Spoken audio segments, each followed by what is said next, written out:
السلام عليكم ورحمة الله وبركاته. ازيكم يا حبايب قلبي، عاملين ايه؟ يا رب تكونوا بخير، كل سنة وانتم طيبين. انتوا شايفين كده يا حبايب قلبي، احنا هنا هنعمل الرقاق. طبعا هي فرطة، حاطة قطعة من القماش كبيرة وعليها نسبة من الدقيق بسيطة، وبنبدأ نقطع اللي هو الكور بتاعة الرقاق، العجين الأول. وهنا عندنا في الأرياف كله بيعمل الرقاق ده وكله بيحبه بصراحة. احنا هنا كلنا بنعمله، والدتي يا رب يطول لنا في عمرها ويديها الصحة بتعملهن على طول كل سنة. طبعا احنا مش جايبين لكم العجين، انا طبعا اختي اللي كانت بتصور وانا ما كنتش موجودة فما صورتش العجين. هو طريقة العجين لو في حد محتاجها يكتب لي في التعليقات. هي طريقته سهلة جدا وبسيطة، اللي هو بمية وحبة ملح بسيطة وخلاص، ما بيتحطلوش اي حاجة. وزي ما انتوا شايفين كده ما شاء الله، اللي بتعمل لنا الرقاق دي مراسيدي او في مقام ستي او خالتي، ربنا يديها الصحة يا رب يبارك لنا فيها. يعني مش حد غريب، دي صاحبة البيت يعني برضو، واللي قاعدة بتسوي في الفرن دي والدتي، ربنا يديها الصحة يا رب ويطول لنا في عمرها. هنا كده زي ما انتوا شايفين يا حبايبي، واحد يعني بتاخد قرصت العجينة الأول زي ما انتوا شايفينها، أو قطعتها كور وركنتها جنبها وغطيتها، وبتاخد واحدة واحدة وتعملها زي ما انتوا شايفين كده، اللي هو يعني شوفوا معايا دلوقتي. طبعا التسوية ديت في الآخر زي ما انتوا شايفين كده، بعد ما هي ما بتخلصها زي ما انتوا شايفين كده. هنا الحاجة بتبرمها، دي نشابة اللي هي بتعمل بيها، هي بتنفضها من الدقيق. هتشوفها دلوقتي من الاول. هي بتجيب الكوره زي ما انتوا شايفين وبتبدا تبططها بايدها الاول، وبعد كده بتحط دي وتبدا تفرد بالنشابه لغايه ما توسع للحجم اللي هي عايزاه. هي ما شاء الله عليها الحاجه، يعني في الرق ما شاء الله تعمله جميل جدا، ربنا يديها الصحه يا رب و... ويديمها نعمه وتعمل لنا على طول. يعني هي والدتي بتخليها تعمله، يعني بتعمله بصراحة. هي تبقى في مقام والدتها يعني، او مش هنكبرها، هنقول خالتها.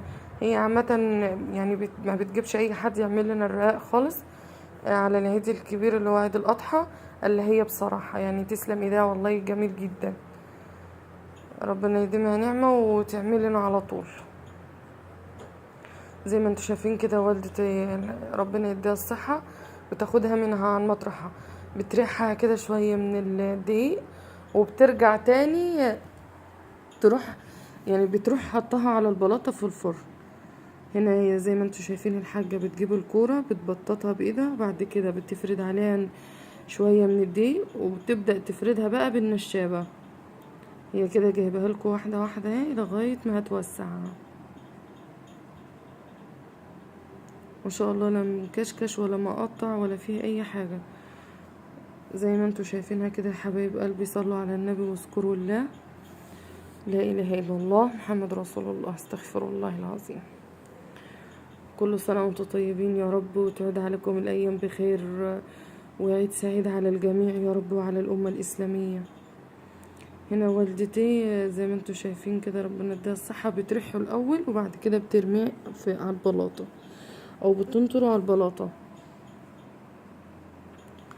انا والله زعلانه يعني ان انا ما كنتش موجوده اصلا في الوقت ده بصراحه. هنا بدأ اللي هو دي كانت بدايه الرقاق اللي اتعمل،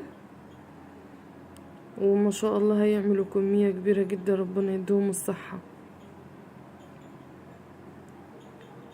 اه يا حبايبي، واي حد عاوز اي استفسار او اي حاجه انا اكتبولي وانا ارد عليكم.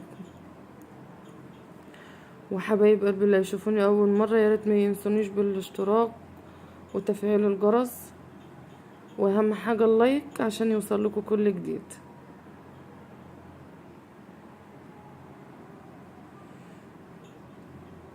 زي ما انتوا شايفين كده ما شاء الله عليها، الله اكبر، بنديها الصحة. بتعمله بطريقة جميلة جدا وبسيطة والله. يعني هنا كده مقربه لكم الكاميرا اهي عشان تشوفوها هي بتفردها ازاي.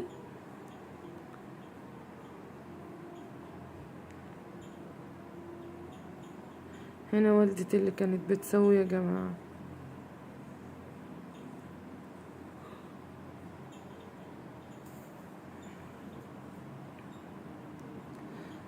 هنا ما شاء الله يعني عليها.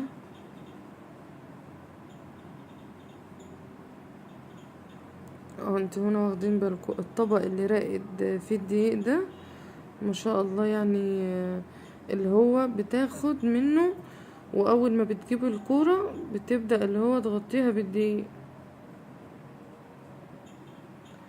هو هنا كده هيخلصوا ما شاء الله كمية، هيعملوا كمية كبيرة، فكله بنفس الطريقة. كمية الدقيق اللي قدامها على الطبلية دي لازم تبقى موجودة، علشان بتفرد منها يعني على كرة الدقيق. العجين اللي انتوا شفتوها بتفردها بالدقيق، فلازم يبقى في دقيق.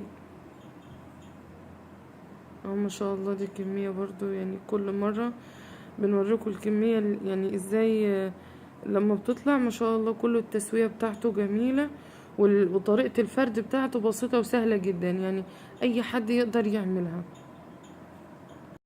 انتوا كده شايفين ما شاء الله، يعني جايبه لكم الفرن بالظبط عشان تشوفوا التسوية. النار يعني مش لا عالية ولا واطية. حبايب قلبي زي ما انتوا شايفين كده بقى، احنا هنا سرعنا الفيديو شوية. طبعا انتوا شفتوا يعني ازاي بتفردوا، وشفتوا ازاي بيسووه، يعني شفتوا ازاي احنا بنسوي. هنا طبعا والدتي قامت، واللي قعدت قدام الفرن دلوقتي ديت مرات اخويا ام احمد. طبعا احنا بنعمل روتينات معاها في البيت وبتشوفوها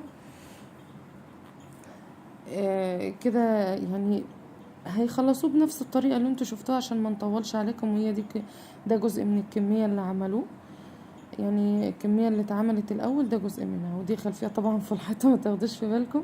ودي ما شاء الله الاكياس بتاعت الرقاق. يا رب عيد سعيد على الجميع وعلى الأمة الإسلامية. ويا ريت ما تنسونيش باللايك والاشتراك وتفعيل الجرس. ولو عجبكم الفيديو ما تنسونيش طبعا بالدعاء. طبعا اهم حاجة، انا حبايب قلبي انا يعني بطلب الدعاء، مش اللي هو اهم من اللايك والاشتراك. طبعا الدعاء بالصحة وراحة البال وبالستر وكل حاجة يعني. حبايب قلبي شكرا لمتابعتكم للفيديو.